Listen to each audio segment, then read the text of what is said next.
Welcome to Planet Poetry, the new podcast about poets and poetry. I'm Robin Houghton. And I'm Peter Kenny.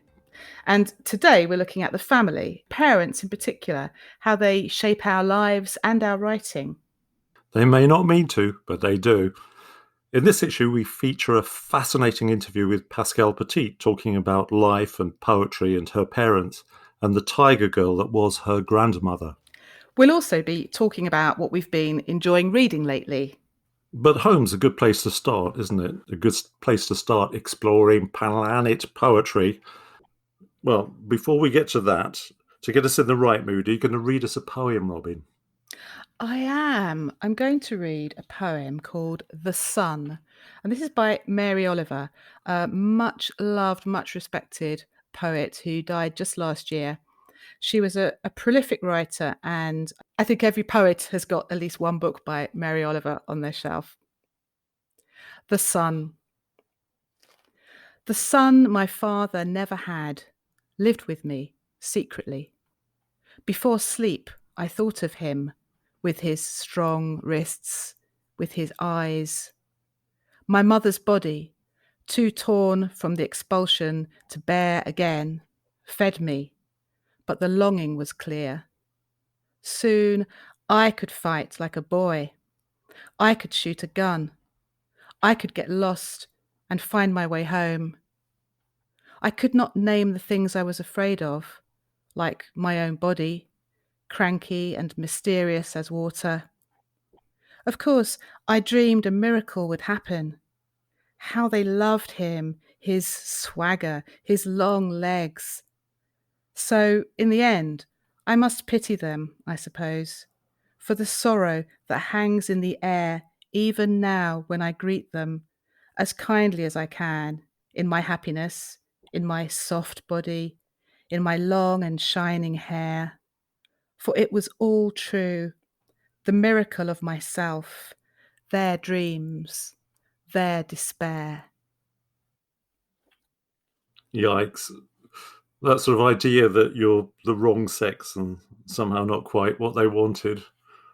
Writing about family members can be tricky. I remember my grandmother used to mock my poetic efforts when I first began, to the point Oh no, that's terrible. Well, she used to literally take the piece of paper I was working on and read it aloud in a mocking voice. However, all that changed when I started getting poems published and published one about her, and suddenly she became my greatest advocate. How about you, Robin? Have you written about family much? Oh, that's terrible. I feel for you there. I have. My mother, in fact, does feature in poems occasionally, but only since she died. And Oh. whereas my sister, for some reason, often pops up, and she's certainly still alive. Interestingly, I heard it said that Mary Oliver never used to write poems about her family or anything remotely confessional, but that all changed apparently after her parents died. So that could be quite telling, couldn't it? Yeah, that's interesting. It's a bit like Thomas Hardy. He only started writing passionate love poems about his wife after she died too. Something quite liberating about dying, really. We should all do it someday. Now, let's hear what Pascale Petit had to say when Peter spoke with her recently.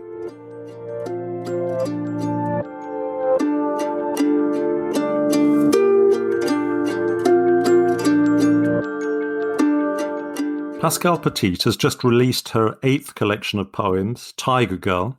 Her last collection, Mamma Amazonica, won the Ondaatje Prize, the Royal Society of Literature's award for a work of fiction or non-fiction or poetry best evoking the spirit of a place. It's just one of a host of well-deserved recognitions and awards that Pascale's work has received. I find it hard to read Pascale's work without thinking of paintings by Henri Rousseau. There is a mysterious lushness, a teeming world of plants and creatures, a kind of Eden, from the Parisian zoo of Fauvery and the Zoo Father to the forests of Mamma Amazonica. Sometimes I imagine the fertility of her language is an attempt to push back at deforestation. If this is a kind of Eden of the imagination, then it is one with two scary giants stalking it.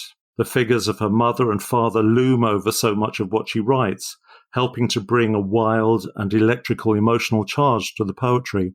In her latest collection, Tiger Girl, we encounter a new character, her grandmother, her tiger gran, and Pascale explores her Indian heritage and the fauna and flora of subcontinental jungles. So, Pascale Petit, I'm delighted to welcome you to the podcast. Oh, hello, Peter. Thank you for interviewing me.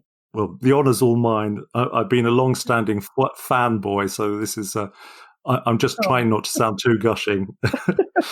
So we're chatting at a time of COVID lockdown and so on. How have you coped, and has it affected the way you work?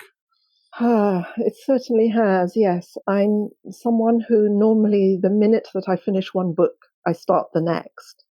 And I was just finishing Tiger Girl, and then absolute shock.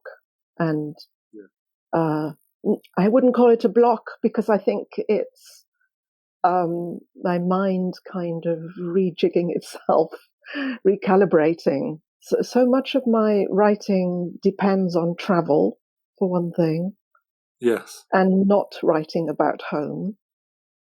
So for me to write about the locale of home, which isn't my home but is a new one, is a hard thing for me to do.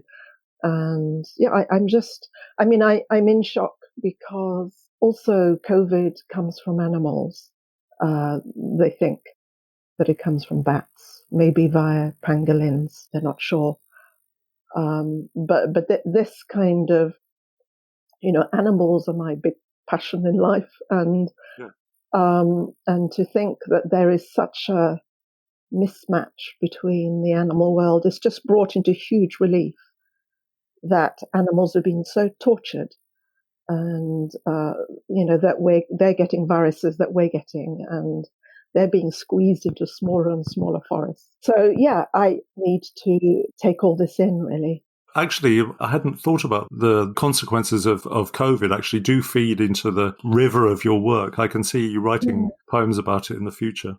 In my introduction, I suppose it was a bit obvious to mention Eden, but what I was trying to suggest was that kind of mythical hugeness of the world you create.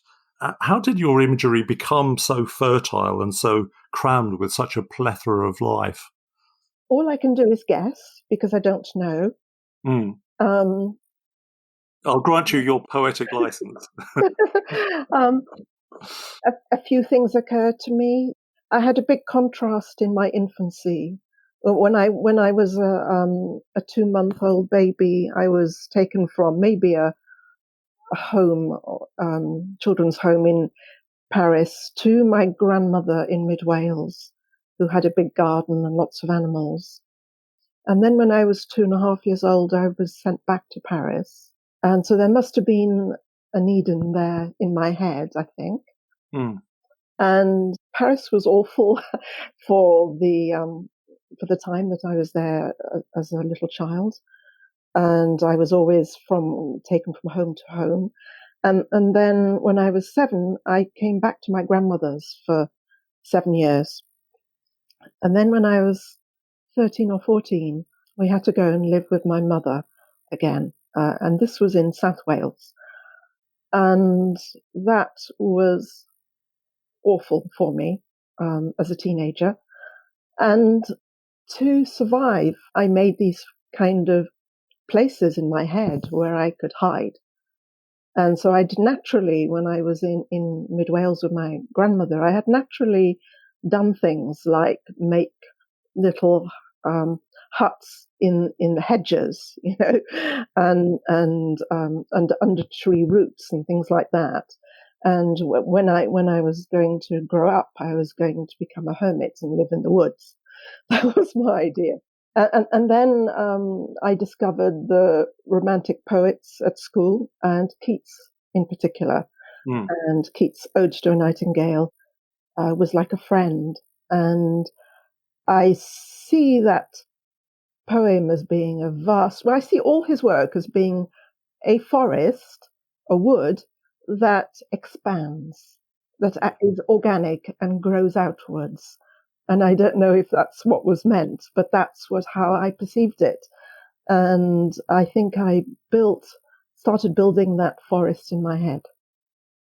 I absolutely adore Keats for that very same reason, actually, Ode to a Nightingale, particularly. I understand that your first sort of artistic expression and those, you were imagining these worlds, that you really came to poetry after painting and making sculpture at the Mm. Royal College of Art. And also you've been in a sort of long poetic dialogue with Frida Kahlo in The Wounded Deer and through to What the Water Gave Me. How important was that visual training, and Mm. how did it alter the way you write? I think it totally formed the way that I wrote, because I guess there were two things that were encouraged and were the education at art school. So I had 6 years at art school. And the first one is looking, looking, looking, looking. You could never look hard enough at something and actually see it. So you're training your eye. And the second thing was being able to go into a room and make a world of your own in that room. And so those two things were my training as a poet, I think. And I was a sculptor at first. I was still writing, but I would spend a year as a sculptor, then a year as a writer, and so they would alternate. And eventually, I think the poems became the sculptures for me. Mm. In this edition of the podcast, we're touching on this business about parents and how parents affect people's writing. I can't think of anyone else in the UK at the moment whose writing is so informed by that relationship. What is it about those relationships with your parents that just won't let go of you? Yeah. What I think it might be is that maybe because of my grandmother, I have my base feeling about humanity is that we are essentially good. However, my father in particular did really bad things. And my mother also was very destructive towards me. So, I guess that in my books, I'm exploring why they did bad things and trying to redeem them. I'm going to ask you to read the poem Ortolan from Fauvery. I remember being in the audience when you read this at the T.S. Eliot readings, and the whole of the room in the Royal Festival Hall fell into such a profound hush. It was amazing. An ortolan, for those listeners who may not be up on their ornithology, is a tiny sparrow-like bunting eaten as a delicacy in France. Sorry, I don't mean to introduce the poem for you, Pascale. That's lovely. Thank you. Yes, I wrote it after, at this time, for several years, I was spending quite a lot of time in Paris because I love Paris as a as a adult now. Initially, I went to Paris to visit my father, who was dying of emphysema and who'd contacted me after 35 years total vanishing. And first of all, there was a little street in the Latin Quarter called Rue Ortolan, and I had no idea what an ortolan was at that point. But later I stayed at Rue de Bièvre, and I remember I wrote to Les Murray at that time and said, I'm actually in Paris in a little tiny room in Rue de Bièvre. And he wrote back to me and he said, that's where François Mitterrand lived. In Rue de Bièvre. And Rue de Bièvre was originally an underground little river that went to the Seine. And then he told me about the story about the ortolan and that Mitterrand ate an ortolan before he died. I'm not sure if it was before he died, but it might have been. So this was behind this poem. My father was very traditionally French, and he was a gourmet as well. Ortolan. When the doctor says it's just a matter of weeks, my father arranges to have a chef brought in with an ortolan still singing in its cage. It's been blinded for a month, fattened on maize. Father watches while Armagnac is poured in a bowl and the bird plunged in and drowned. He thinks that death will be like this. a singing in the dark, then the pop of a few last bubbles, while the olive gold feathers of his body are plucked, his feet snapped off. 8 minutes he waits while the bunting roasts, then it's rushed sizzling to his lips, a white napkin draped over his head to envelope him in vapours, the whole singer in his mouth, every hot note. The crispy fat melts, the bones are crunchy as hazelnuts. When the bitter organs burst on his tongue in a bouquet of ambrosia, he can taste his entire life, heather from the Kabylie Mountains, Marseille's salt air, lavender from Provence. He's flying through high clouds to his nesting ground. 5 years he's been confined to this small room, grown thinner despite the oxygen-rich tubes, his lungs burning around the mute songbird of his heart. I just love that poem so much. It seems to condense pity and, his sophistication and cruelty all kind of neatly woven into that poor little bird there being swallowed. I'd like to ask you to read from Mama Amazonica's. If Fovary was more focused on your father, Mama Amazonica's, it's your mother, isn't it, really? Yes, indeed, yes. Maybe the clue's in the title, isn't it, really? It's also the Amazon mother as well, yes. Yes. So, would you mind reading My Mother's Wedding Dress? My mother's wedding dress. I found the remnants of the dress you made for your wedding to my father. Couldn't imagine the nights spent in the woods, gathering cobwebs from bushes, a harvest of lace spirals, zigzagged orbs, and the hawthorn you picked, choosing only stems with the longest spines. I tried to picture you in the mairie, with your groom in his ivory suit. Years later you'd say, I married in black. But I thought of the love needed to fasten those webs over the thorns. The steel strength of the spider must have been your strength, shielding the embryo inside. How once dew must have glittered on the dirty fabric. It was as if you'd created night's garments and were honoring the dark even as it spun itself around your body in radials and interstices. A shroud he would have to tear from you, but only after you had vanished, and the cells that were me in their crib of silk were abseiled away under a folded leaf until it was safe. He would have found your flesh dry as dust, breasts light as dandelion clocks. He would have had to crush your necklace of owl's eggs, your bracelet of moths. The fragility of your mother and the predatorial nature of your father just are so wedded in that. Could I also ask you from that collection to read Corpse Flower, please?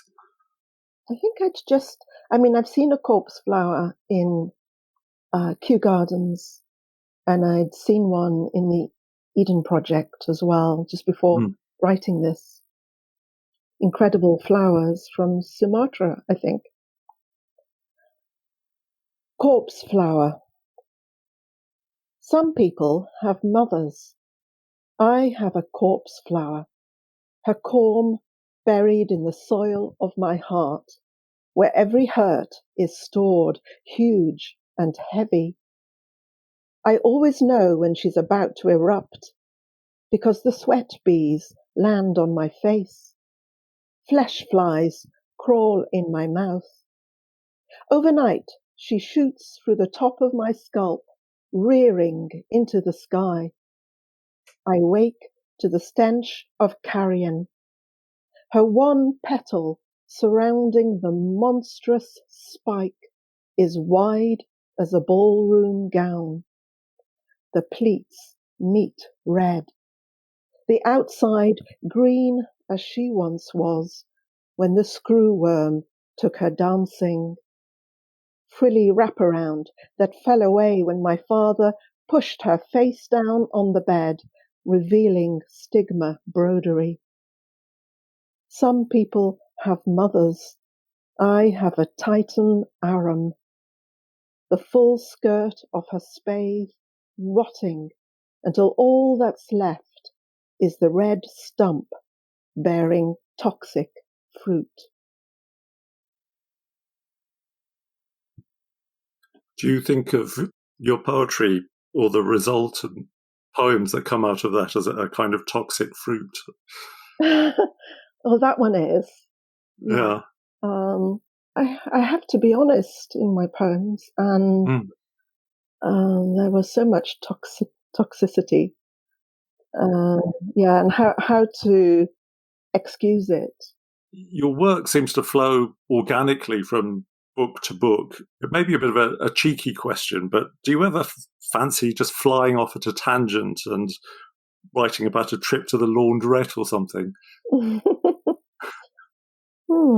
If I could write a poem that was many layered about it. Yes. Yeah, sure.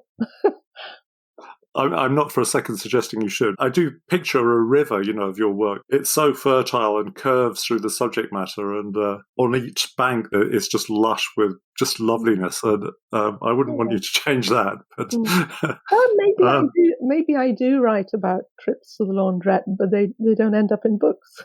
I don't know. Yeah, Pascale Petit, the Lost Laundrette book. Yeah. I've had your new collection, Tiger Girl, for a few days, and I'm really enjoying it. It seems that your grandmother had a fierce love for you, and this is reciprocated in your poems.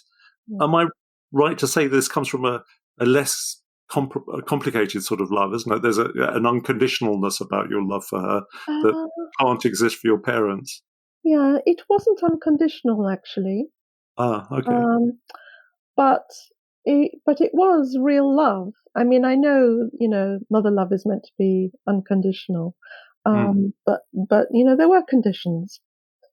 For example, if you're naughty, you'll go back to Paris. Oh gosh, yeah. There were conditions, and I had to work in the garden. But the fact is, I loved working in the garden, so that was fine. But it was very uncomplicated. I simply felt loved by her, even though I was sent away in the end. That's because she couldn't cope with teenagers, and she was getting old, and she was tired. Yeah. But she had given. She absolutely saved my life. Whatever she had, whatever love she gave me, taught me how to love the world, the natural world, and maybe how to love people.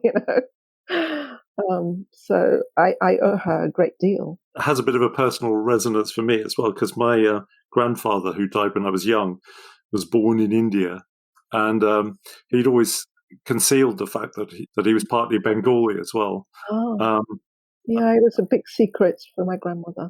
Yeah, I didn't know it was for him too. It was so bizarre, judging by today's standards.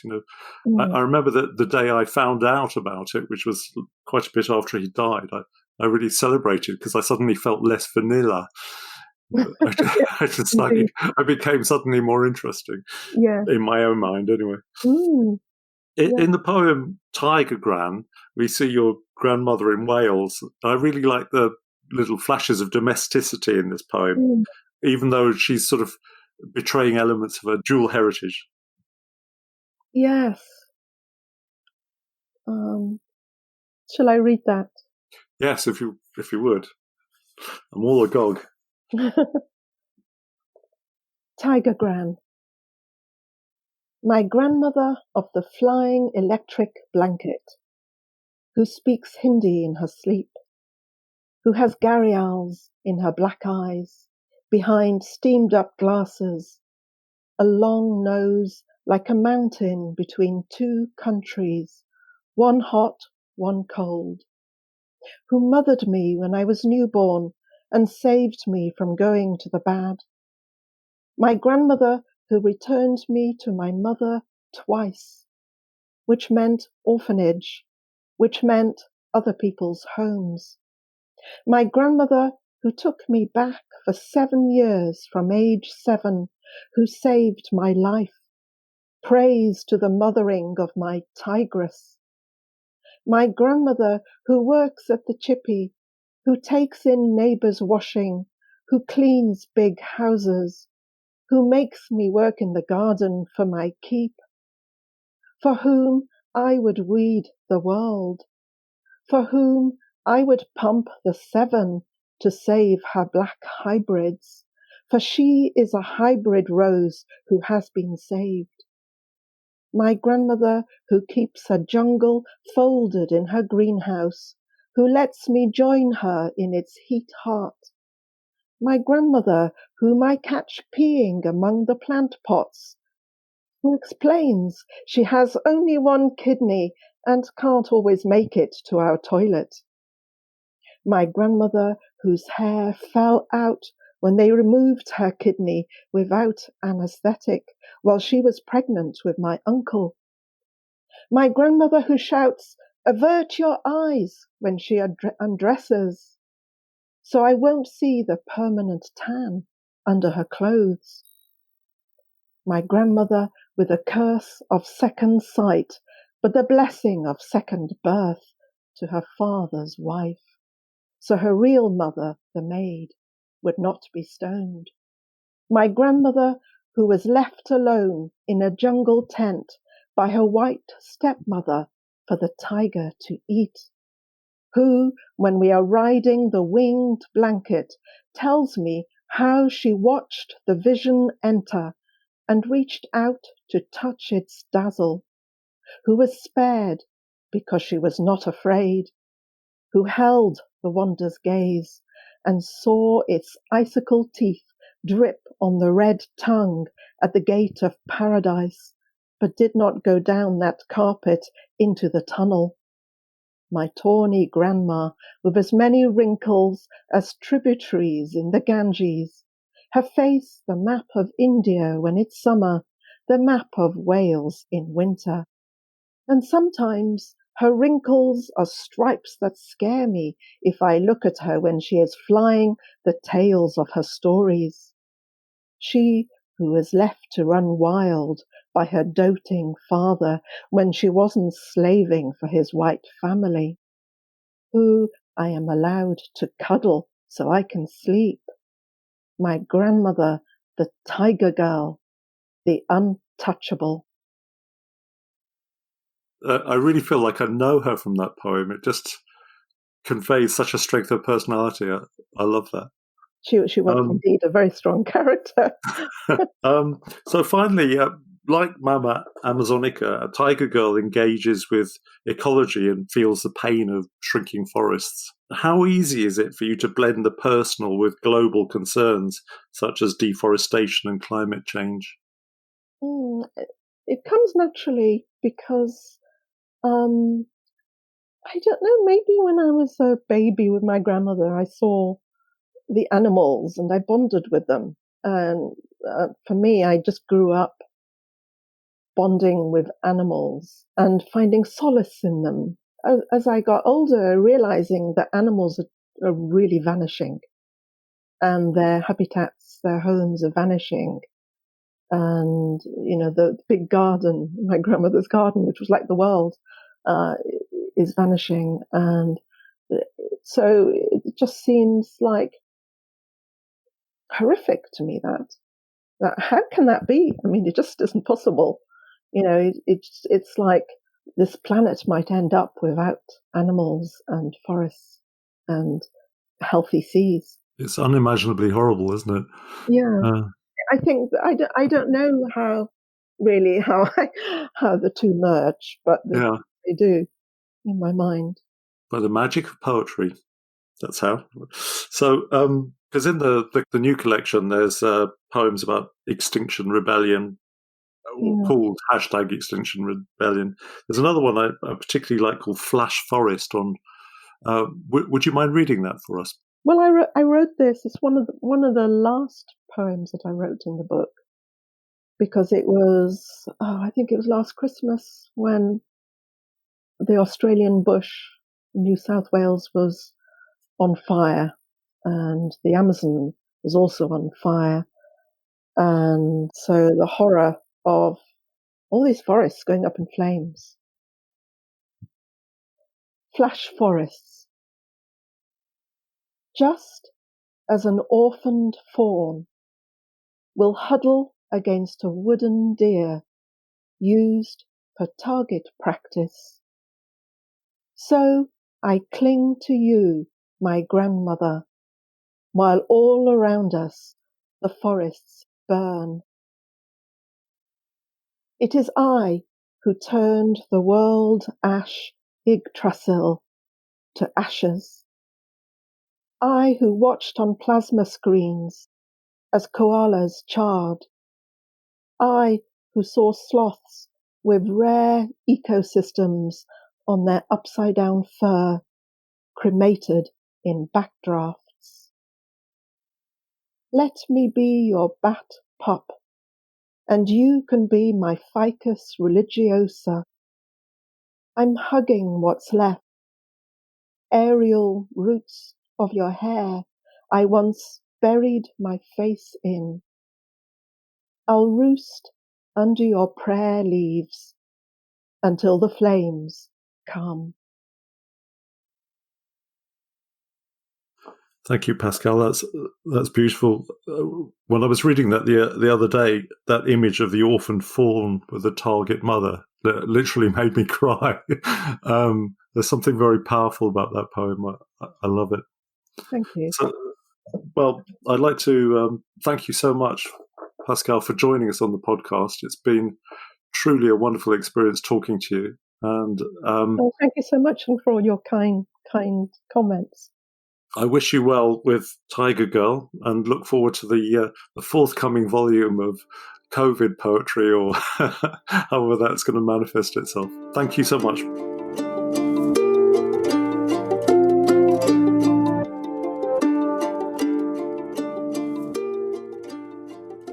I've always been a massive fanboy of hers. I don't know if you could tell in the interview, Robin. Well, yes, but we only like to interview the poets that we admire, don't we? So there's nothing wrong with that. Gosh, it was interesting, wasn't it? I mean, Pascale's had this a difficult childhood, moving from pillar to post, and clearly the relationship with her mother and her grandmother were central to her. But I was very moved by the poem that my mother's wedding dress. It was. And I think you pointed out, it sort of spelt out the fragility of her mother. And then later when she was talking about her father having a destructive attitude and how she wrote about his death. Gosh, yes, that was it Ortolan, the poem? Yeah. I remember we were at the Royal Festival Hall and we saw that together, didn't we? And I just, as I said in the interview, there was a sort of this kind of charged hush. One of the things I found interesting about talking to her was the fact that I've always resonated with her work. I've always felt it spoke to me. And actually, there are details in her childhood, like this idea of being moved from place to place and living with your grandparents, even down to the fact of having, a grandparent who was Indian. I share all those things as well. And it's sort of some kind of instinctive response, maybe, that you find a poet who's a kindred spirit, but she's saying things in such an expressive way. Did you know that about her background when you first started reading her work, or was it something that you felt it spoke to you without knowing explicitly why that was? Yeah, I didn't really know too much about her other than, these books full of this sort of fertility of the imagination. And I have heard people say that she's got such a tone of voice and a way of writing that her books are quite similar in a way. But what else would she write? She writes so powerfully. One of the things about a really good poet, I think, is that, you read them and you think that could be nobody else. Yeah. You read a Pascale poem and you think it has her fingerprints all over it. But is it also true that we've all got our style? One doesn't see it in oneself, but as we develop as poets, we're in a certain groove. I mean, are all our books going to be about the same thing? Not about the same thing, but they're going to have a commonality of style or something. And maybe we do all write poems about one thing. Maybe we've all got one thing that we write about. I like the way she was saying about writing books. She approaches her poetry as a book, whereas, certainly for myself, I don't think I've got to that point. I just write poems and hope somehow that they'll speak to each other. Me neither. I know people say, when have you got a collection coming out? And I just think, I haven't got enough poems for a collection. And that's a mature poet, isn't it? That's exactly how real poets think. They think about the next book. Yes, when Pascale talked about her training as a sculptor, her years at art school, and how the one thing that they were taught was that you can never look hard enough at anything. You can never look for too long. You'll never pick up everything there is to see. And to go into a room and make it your own world, if you like. I just thought that summed it up pretty well. I feel that's sort of what I'm striving for as a writer. You want to hone in and suck everything out of something and see everything somehow.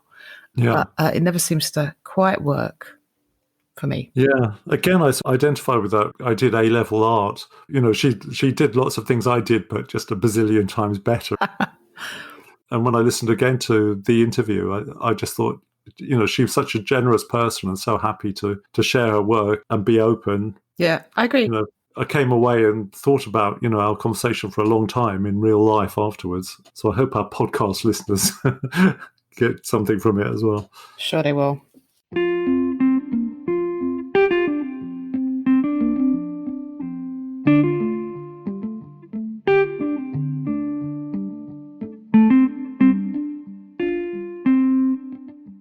So, Peter, what have you been reading? Have you got a book that you'd like to recommend? Yeah, I'd like to recommend Home Farm by Janet Sutherland. Oh, I love her work. This is the fourth of her books. Her third book, which is called Bone Monkey, was driven by this Loki-like mischievous character. Home Farm is based in the farm that she grew up in. The way she talks about it is quite magical and also sort of archetypical somehow, that there's this farm seems to be timeless, and also the relationships in it. It's almost a bit like a benign D.H. Lawrence. There's this sense of the farm out there and all the animals and the world and things going on without the troubling sexual politics. Following on our theme of the podcast, which is about family, parental relationships, there's a gorgeous little poem in it about her mother. This poem's called If. If a book is broken, your mother can mend it using broad tape that feels like cotton. She can place her hand on yours and put the torn edges together, can feather them in till the rough white patches bind and the letters join. If a book is broken, your mother can find out which is the last page and which is the first, and she can put the last page back in the right place. If a book is broken, your mother can fix it. I just think that's just so great about them, that way that your mother can put your life together again in the way that nobody else can. It's so comforting, isn't it? Yeah, it's beautiful. There's a picture on the front cover of it, comes from an old illustrated anatomical picture of a cow sort of sawn in half so you can see all its interior. Home Farm goes back into history and goes into nature and goes into the relationships, and it creates a sort of whole world, and I really enjoy dipping in and out of it. I love poetry that creates a world like that. Like Pascale's got Pascale world, definitely, and Janet, especially in this Home Farm, this book just creates a world that you want to keep going back to. Well, then there's some poets who create worlds you don't want to go back to, but I was going to talk about something I've been dipping into a lot lately, which is Kim Adonizio, her new and selected, which is called Wild Nights. And Kim is an American poet who I first came across, I think, at the Aldeburgh Festival a few years ago. And then again last year, she read at the Cork Poetry Festival. And she's, the cover of the book, and I've seen other, I think, profile photo on her website where she's kind of Madonna-esque. I'm thinking of Madonna in the Desperately Seeking Susan, with the hair and the bits and the Lace gloves. the leather, the lace gloves and the sort of leather bracelets and things. Sort of, there's this picture of her kind of perched in some sort of scuzzy looking kitchen with the bottles of whiskey and the fag ends and everything. It's just like this really kind of louche kind of image, which I immediately thought, oh wow, she's someone I'd like to have as a friend.